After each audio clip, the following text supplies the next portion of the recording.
asalaamaaleykum suñu mbokk téléspectateurs ñi seetaan ñu ngi ñëw dellu si waat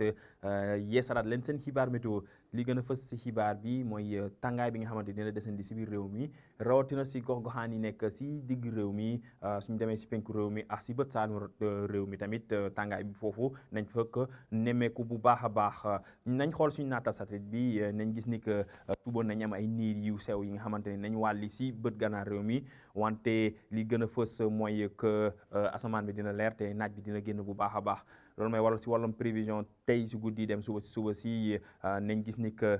tàngaay guddi bi dina dellu si waat bu baax rawatina si gox yi nekk si digg réew mi suñ demee tamit si penk réew mi foofu tamit nañ gis ni que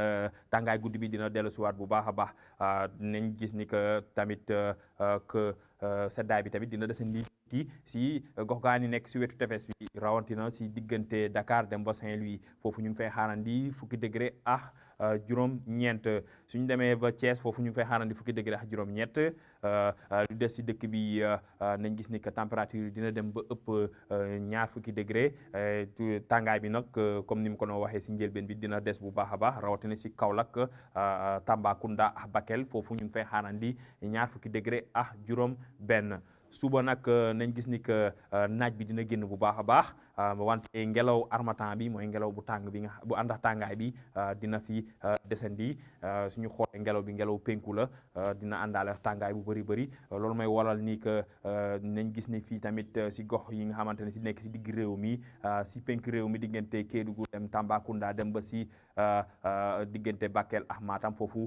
tàngaay bi dina fa tar lool niñ fa am ay température yi nga xamante ne dina dem ba ëpp ñeent fukki degré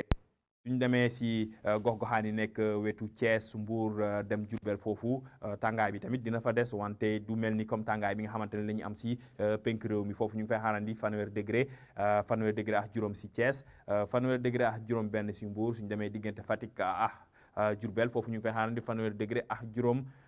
ñeent suñu demee ba Ndar foofu ñu gis ni que niñ fa xaarandi tamit fanweer degré ak ñaar tàngaay bi tamit dina desandi si gox-goxaan yi nekk wetu Podor wante suñu demee si gox-goxaan yi nekk surtout si wetu tefes bi rawatina si Dakar foofu nañ gis ni que ngelaw géej bi dina wàññi tàngaay bi foofu ñu ngi fay xaarandi ñaar fukki degré ak ñeent kon mbokk si tënk